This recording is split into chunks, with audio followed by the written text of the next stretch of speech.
Freaky Frogs, welcome to a soft place to land. I'm Seo, and together we're going on a journey.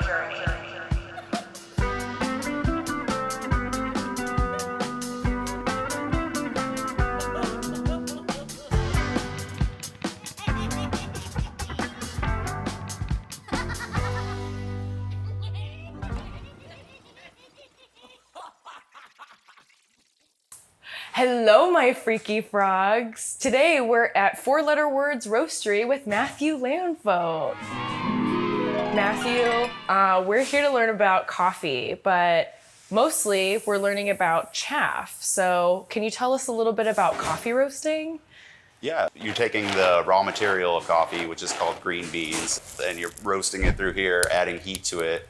It gets so much pressure that it cracks, and then you have development time, which is the end of the roast, where you decide whether you want a lighter, medium, or darker roast.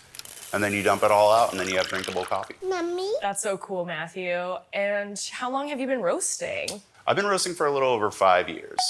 Whoa, that's pretty wild. Yeah. So after the roasting process, are there any waste products from roasting? Yeah, so you end up with chaff, which is a byproduct of the roasting process. It's kind of like the skin of a coffee bean, and it comes out through the exhaust here.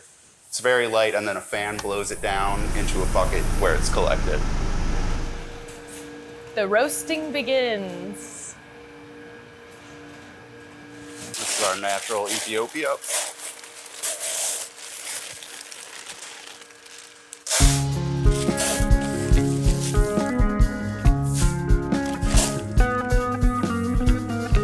Would you say green beans are heavier and denser before they are roasted? They are actually much denser, yeah. Okay. As coffee is roasted, it loses about 10 to 15% of its weight. Oh. This is a giant roaster. 12 kilo propane.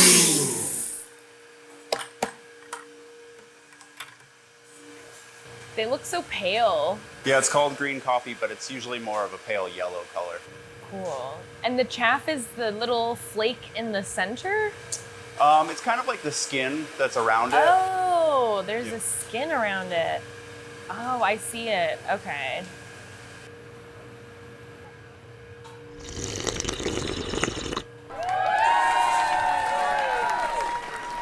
All right, so now that the coffee's all roasted, we have our chaff collected here in the chaff bucket. We can empty that out.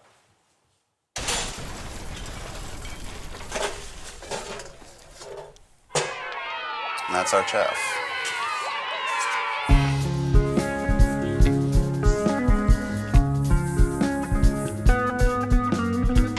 Maybe I'll take some chaff, but I don't really know what to do with it. There are a couple uses. Actually, I know a guy. You should go see Tom. Now that we've got our chaff, let's go find Tom.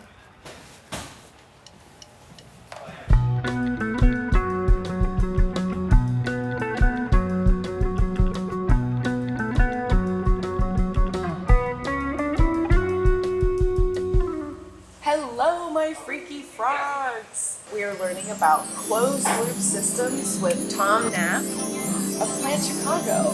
Tom, what are we doing today? So today we're mixing up some mushroom substrate. We've got a little bit of straw, some wood shavings, we've got some coffee chaff, some vermiculite, some gypsum. We're gonna mix it all together and make some tasty, tasty mushroom substrate for some oyster mushrooms to digest and then give us some beautiful mushrooms. Incredible. Let's go. Cool, let's get it. So the coffee chaff that we've received from the roastery is what we're considering waste from one industry that will now become the input of the start of another type of industry to close that waste loop. Can you compost this at all? Yes. You can? Well, today we're gonna use it for something a little better than compost. We're gonna make some food out of it. Amazing. So we've got a couple different things in line here. Maybe I can start with this. So here we got some straw. So we actually bought this at a local feed store that you will get things for agriculture at. It's a waste byproduct that we use for mushroom growing. Honestly, you can grow mushrooms just on the straw alone, but we actually like to use a little extra things to kind of give the mushrooms a little extra nutrients, to kind of give them some extra food. Here we've also got some mixed oak and locust wood shavings. So we get these donated from a local wood shop on the west side, a gentleman named Doug, who actually works at the spot, and he came for a mushroom class a while ago and asked us if he wanted some wood shavings, and we said, yes, please, actually, we would love that. Incredible, and it sounds like another waste loop. Exactly, yeah. So we're trying to close like multiple streams here in like Yeah. one big bundle. And of course we have the chaff here. Mushrooms love coffee. A lot of growers will actually use spent coffee grounds to actually grow mushrooms, but that can actually get moldy and kind of nasty pretty quick if you don't use it immediately. And so actually coffee chaff is a great alternative because it's already dried.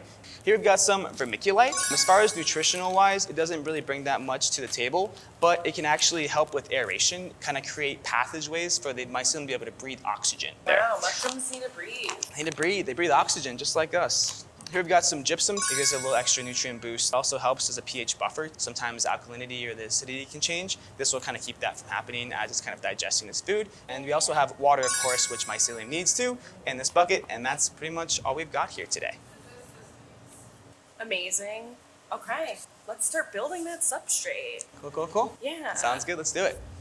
I don't want to overflow this bin here, so I'll just kind of eyeball a lot of this. Okay. I've been growing mushrooms for like 4 or 5 years, so I've kind of got a good basis for like how much I want to add for each. Usually you want to have a higher ratio of the woody material there, so like the lignin-specific stuff. So I'll add a lot more like straw and a lot more wood shavings than I will in the coffee chaff. Okay. Usually you want to add the coffee chaff at a rate of like about 20% because it is pretty nutrient dense and you don't want the ratios to be off. And then let me open up that bag there. And let's do like 5 or 6 scoopfuls. Cool. It feels like I am playing in a sand pit. Yeah, You know? kind of like baking a cake, you know? Like you're Oh, making yeah. a little cake for the mushrooms to digest. Yeah, yeah. So I'm gonna throw this gypsum in here too, so extra nutrient Wow. boost. What we can do is we can start adding some water. Okay. And so what we're gonna do from here is try to reach something called field capacity. It's the maximum amount of moisture that a substrate can hold without losing water. We're just going to add a lot of moisture and then we're going to mix it up. The substrate is going to absorb a lot of this and then eventually we'll get to a point where we can't add any more moisture without the substrate like leaching water. This process kind of takes a little bit of time. You kind of got to really get in there, mix it all up. Okay, that's looking pretty good now. See a little bit of moisture, yeah, right? A lot of people get the impression that like mycelium is kind of like stinky and it smells kind of funky. Yeah. But in my opinion, it's quite sweet. Wow. Almost kind of like a coconut. So the way I test field capacity is I'll come in here and I'll squeeze. So that is way not at field capacity yet, but we'll keep going through that and we're gonna keep adding some more of this stuff here and that will absorb some extra moisture in there. Okay, sick. Okay, that's getting actually a lot better. One of the challenges with mushroom growing is that you use a lot of plastic. So we're gonna use some autoclavable bags to sterilize the stuff, and we'll reuse these for things from time to time. So we can just kind of go in here and just throw that in there with our hands. Yeah. And that's up to about this filter patch is gonna be good here. And then what I'm gonna do is I'm just gonna kind of smack this down. Cool, smack it down a little bit, fold them over, and then you kind of make a nice little kind of like lunch bag. Kind of fold it over, kind of press it down, and then we will load up the pressure cooker with these, and then they'll be basically good to go in about an hour and a half or 2 hours. Okay, sick. Yeah.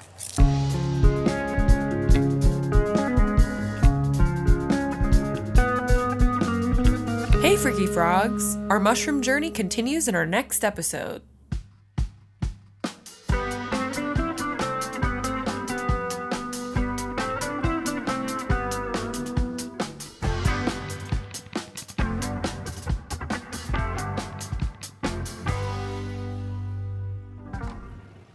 This project is partially supported by an individual artist program grant from the City of Chicago Department of Cultural Affairs and Special Events, as well as a grant from the Illinois Arts Council Agency, a state agency through federal funds provided by the National Endowment for the Arts.